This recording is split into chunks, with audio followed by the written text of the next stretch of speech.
Hello, everyone.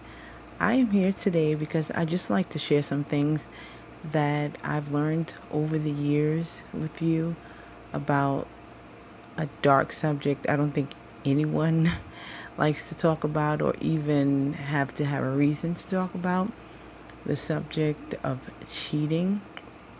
I'm naming this segment The Art of Cheating, not because I want to make light of the situation, but because I really do think that it's an art form because you have to tell so many lies and you just have to be so creative about what you do in order to get away with what you're doing.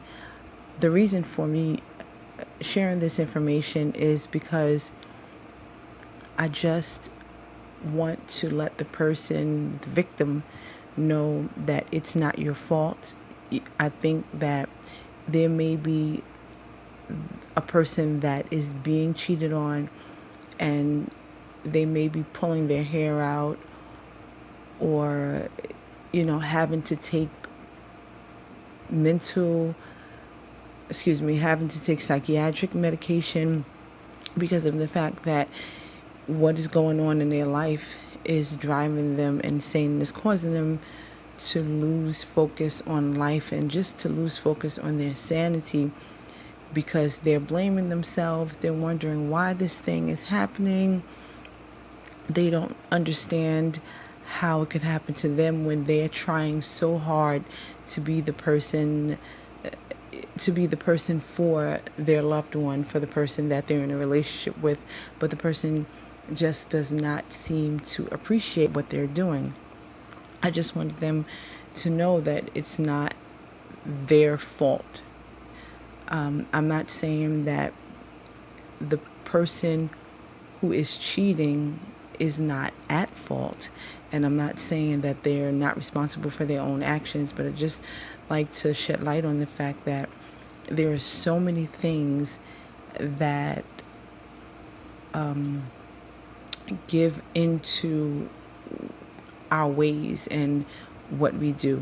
There's so many things that feed into why we act the way we act, why we think the way we think, why we do the things that we do, why we walk and talk the way that we do.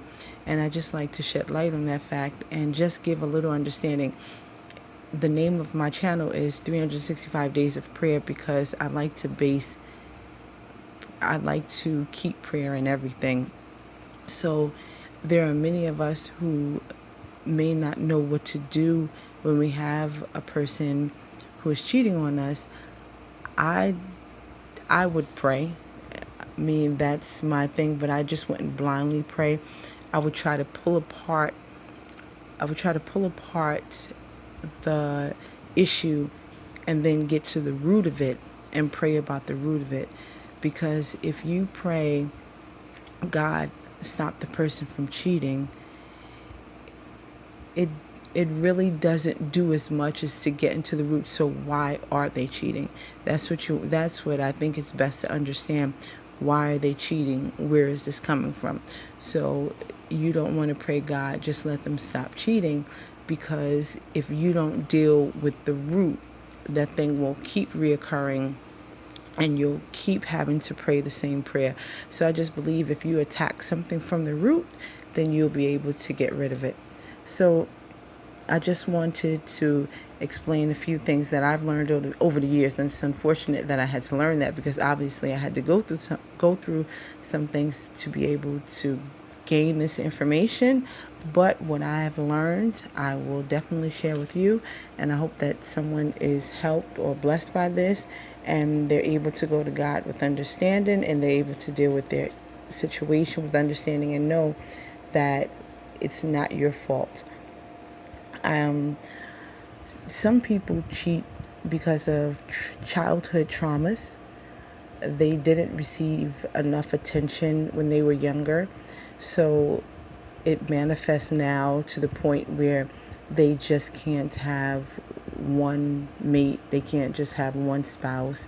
They have to, well, they may be able to have one spouse, but they have to have extracurricular activities, extramarital affairs, I should say, because of the fact that they're wanting that attention. They're wanting that attention that they didn't get when they were a child. So it's never enough with one person. They just have to have an abundance, because the void that should have been filled when they were a child, those issues that should have been resolved as a child were never resolved. So they grew into an adult with those issues. Then we have feelings of inadequacy. Perhaps growing up, they were never good enough, they were never pretty enough, or they were never handsome enough, they were never tall enough or rich enough. But now, when you grow up and you achieve what you thought you couldn't achieve when you were younger, then it's like you just have to show everyone, I'll show you who I am. And then they go overboard. So not only do they have to be the man or the woman to their spouse, but they have to be the man or the woman to the world too, because they felt inadequate growing up.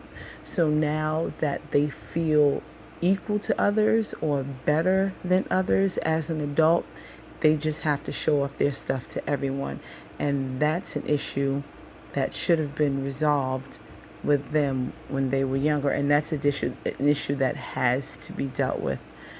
Everything manifests in different ways, but sometimes something like that can just manifest in cheating. It can be the environment in the home. They saw their mother or their father do it, so they thought it was okay. What kids see, they learn, and they can suppress it.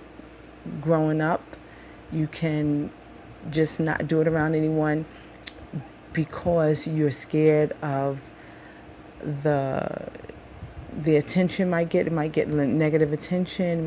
You're scared of the feedback from your friends.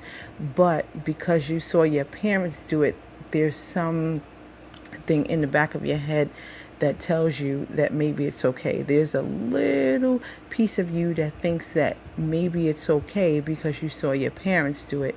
You may not show it to everyone else because you don't think, because you see that, because the person sees that regular society doesn't act that way, but there's a part of them that thinks that it's okay because their parents did it. So it may be to them not something that's accepted in society, but it's something that is acceptable to do behind closed doors because I'm an adult and I can do whatever I want to do. And then we have the person who has just had no positive influence in their life. They've never had anyone, they've never had anyone to tell them, this is not okay. What you're doing is not okay. It's not okay to have more than one boyfriend. It's not okay, to have more than one girlfriend. So growing up, because they had no positive influence and they hung around people who may not have been mother, may not have been father, but they were in the presence and the company of people who did things like that, they grow up thinking that it's okay. Or they grow up thinking, well, this person's doing it, that person's doing it, let me go ahead and be like them. This is how I want to be. I can choose how I shape my life, so this is how I choose to be. So influence in a person's life, you want to look at who the person is around. And again, these things that I'm saying is just an explanation just to help you to be able to dissect your situation a little better. You have people that were violated as a child. They were sexually abused as a child. So it causes them to have a perverted way of thinking. And when you have a child that is violated, you have a person, that is violated at a young age, they tend to not be able to decipher between right and wrong a lot of times when it comes to their sexuality. And that begins to be a problem. That's a totally different subject and topic. It's that would take hours to delve into and dissect. But just consider the fact, if you have someone who was violated as a child, it definitely will have play a major role in how they think as an adult. You have people that didn't have enough love, and because they didn't have enough love as a child, they seek that love now. So just like the person that didn't get enough attention, you may have the person who never got told I love you, and then they hear one person say I love you, and they just go crazy. So that one person saying I love you is not enough. They just have to hear it from more people than that one person they're supposed to be with, because it feels good now to hear those words that they never heard when they were a child. And then you have the person that has had an unstable home, and they have a fear of abandonment.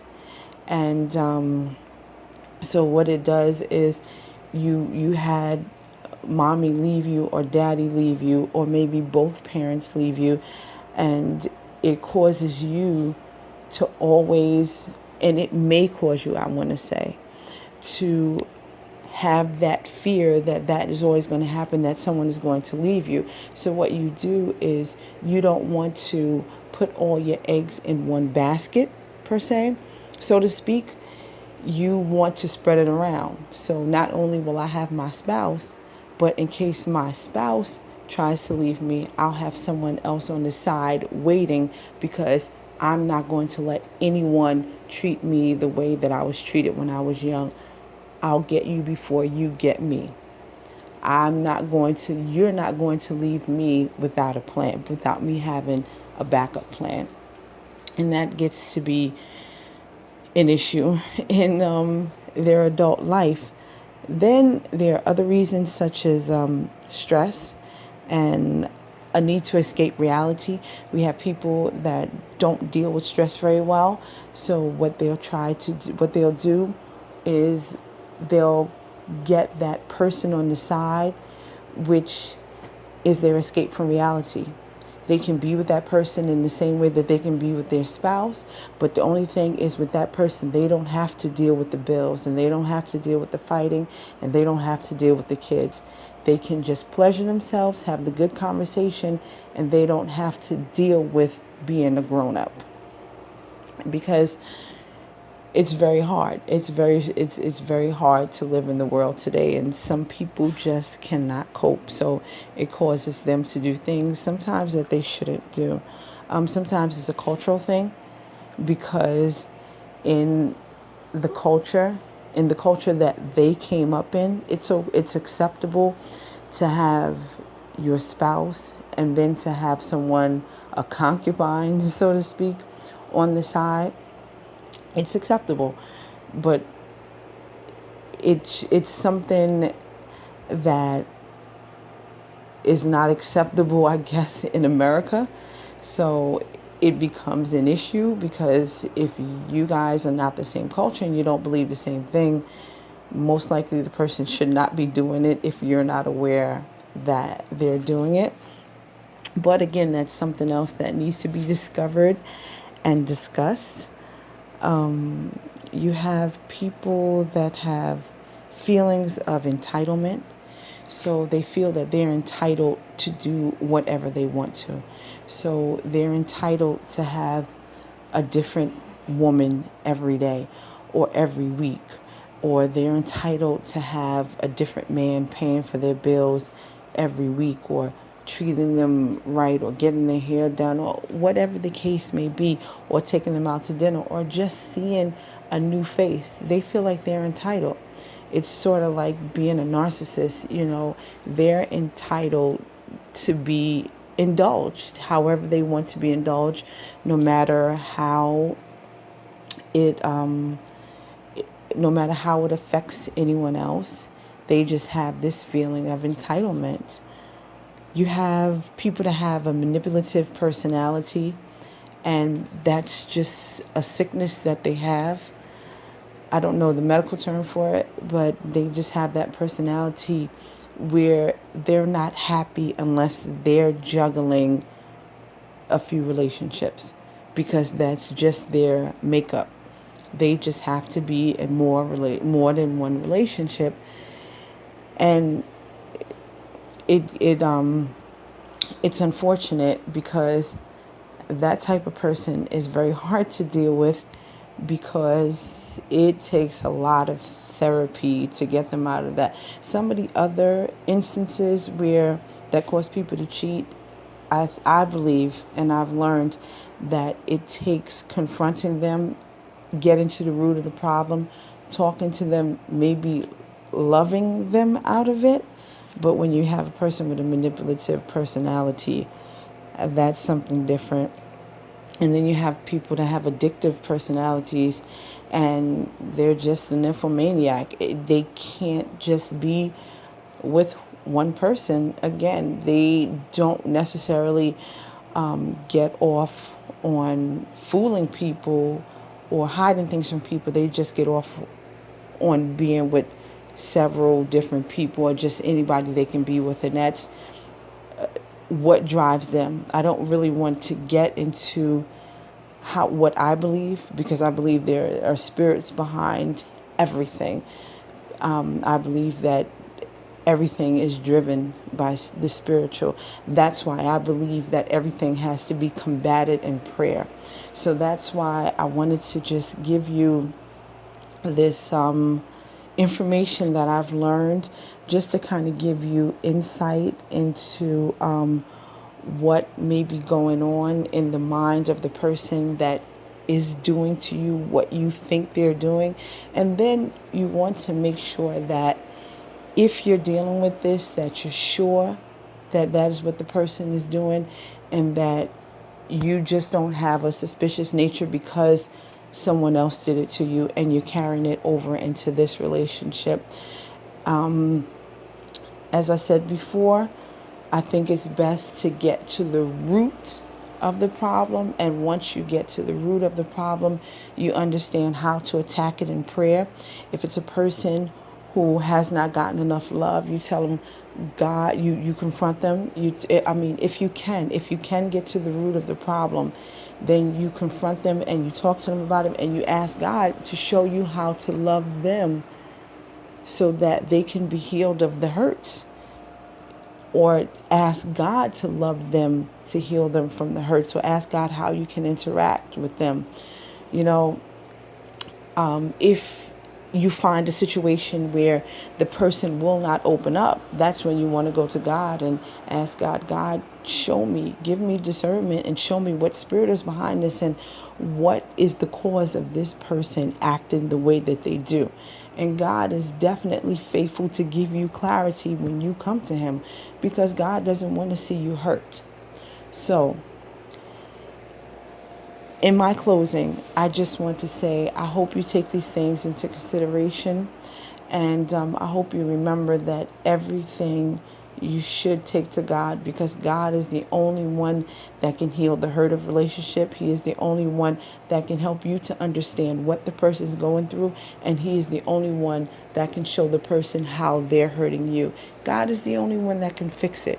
And if you remember that God is the only one that can fix it, and your girlfriend can't fix it, and when I say your girlfriend, I mean your best friend can't fix it, your homeboy can't fix it, no one can fix it but God. A lot of times we tell our problems to people that we think are on our side, but most of the time they're giving us advice through the eyes of their experiences. So if they've experienced people always cheating on them, they're going to give you advice through the eyes of a person who's been cheated on. So we definitely, most likely, people are not going to give you impartial advice. There's some bias to that advice. That's why the Bible says, blessed is the man that walketh not in the counsel of the ungodly, Psalm 1:1, nor standeth in the way of sinners, nor sitteth in the seat of the scornful. we have to watch who we go to, who we have to watch who we consult for advice. They may have our best interest at heart, but most likely they're only going to speak out of experience. It's not like they're going to go to God and say, God, what should I tell them? Most of the times that's not it. Unless you have a friend that is a praying person, and that would be ideal. And maybe you're not able to hear God, and maybe they can hear God a little better than you can. Whatever the case may be, then I think definitely that's the person that you should talk to. But I just wanted to say, try to get to the root of the problem. Try to understand it if you can. If you cannot, then you definitely, if you cannot, and it's a relationship you want to save, then you go to God and you lay before God and cry before Him and ask Him to change your heart. And if you can't, then I guess it's just something you have to walk away from. But I hope that understanding the situation would help to be able to salvage the situation, because the problem today is that many of the homes in America, marriages are being attacked, and there's a spirit of division that's attacking marriages. It's like you can be together for 20 years and you'll be okay, and the minute you get married, something happens and everything just falls down. And that's the spirit of division, because the enemy does not want us together. Because if we are together and we have a unified family unit, then we have kids that are growing up strong. We don't have kids that are open prey for the enemy, because while we're fighting each other, the enemy's taking over the minds of our children, while mother is fighting against father and father is fighting against mother. So please remember, take everything to God. Let God give you clarity. Let God fix it, because God can and He will take care of every problem you have if you just give Him the chance. Be blessed.